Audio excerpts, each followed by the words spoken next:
Rasulillah wa ala alihi wa sahbihi wa mawalah. Qala rabbi syrah li sadri wa yassir li amri wahlul 'uqdatam min lisani yafqahu qawli. Kaum muslimin muslimat, saudara-saudaraku yang dimuliakan Allah Subhanahu wa taala. Islam adalah agama yang sangat sempurna, agama yang universal, mencakup segala aspek kehidupan manusia. Mulai kita dari bangun tidur sampai tidur kembali, Islam mengatur sedemikian rupanya. Dan segala aktivitas amal ibadah kita, kalau kita lakukan semata-mata mengharap ridha Allah, maka akan bernilai ibadah di sisi Allah Subhanahu wa taala. Dan banyak amalan-amalan yang dapat kita lakukan dalam kehidupan kita sehari-hari. Namun ada amalan-amalan yang sangat istimewa, sebagaimana di dalam hadis Abdullah bin Mas'ud ketika bertanya kepada Rasulullah, "Ya Rasulullah, ayyul a'mal ahabbu ilallah?" Amalan apakah yang sangat dicintai oleh Allah Subhanahu wa taala? Lalu Rasul pun menjawab, amalan yang pertama yaitu adalah as-salatu ala waqtiha, salat tepat pada waktunya. Ketika ia mendengar suara azan, ia segera mengambil wudhu dan bergegas untuk berangkat ke masjid dan musola untuk memenuhi panggilan Allah Subhanahu wa taala, di mana pahala melaksanakan sholat berjamaah yaitu 27 derajat dibandingkan dengan sholat sendirian di rumah. Dan sholat adalah kewajiban umat Islam bagi yang sudah berakal dan balik.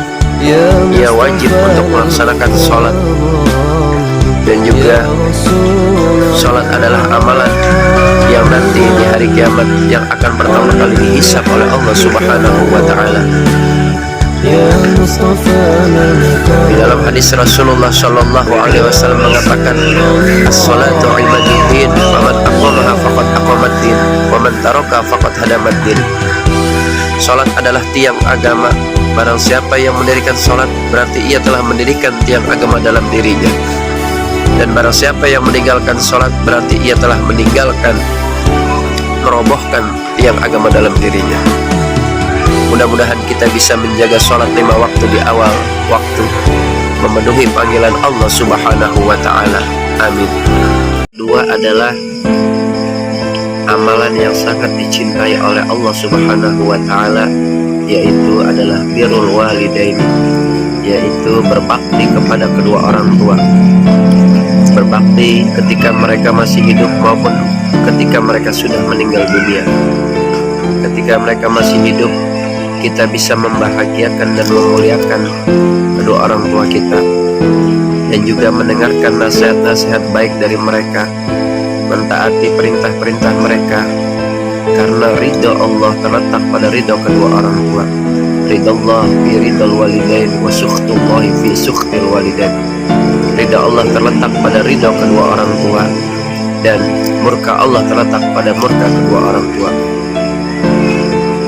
Kaum muslimin muslimat yang dimuliakan Allah, di dalam surat Al-Isra ayat 22 Allah berfirman, wa qadha rabbuka alla ta'budu illa iyyah wa bil walidaini ihsanan, yang artinya, dan Tuhanmu lah telah memerintahkan kepadamu untuk tidak menyembah kepada selain Allah Subhanahu wa ta'ala, dan berbuat baiklah kepada kedua orang tua.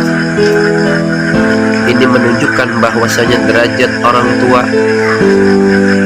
itu sangat mulia di hadapan Allah Subhanahu wa ta'ala, yaitu disandingkan ketika sudah beribadah kepada Allah, menyembah kepada Allah, lalu yaitu adalah berbakti kepada kedua orang tua. Dan ketika kedua orang tua kita meninggal adalah dengan mendoakan, mengirimkan bacaan Al-Quran ataupun bersedekah atas nama kedua orang tua kita, dan juga menjalin tali silaturahmi kepada kerabat dan teman-teman baik dari kedua orang tua kita yang sudah meninggal dunia.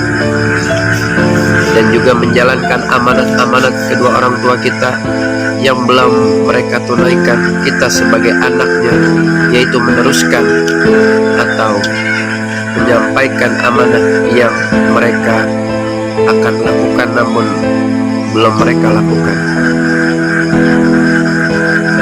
Dan yang ketiga adalah al-jihadu fi sabilillah, yaitu berjuang, berperang di jalan Allah Subhanahu wa taala. Berjihad di sini bukan hanya mengangkat senjata untuk melawan orang-orang kafir, namun dengan belajar agama sungguh-sungguh dan menjalankan perintah-perintah Allah serta menafkahi anak dan istri, itu adalah bagian dari jihad fi sabilillah.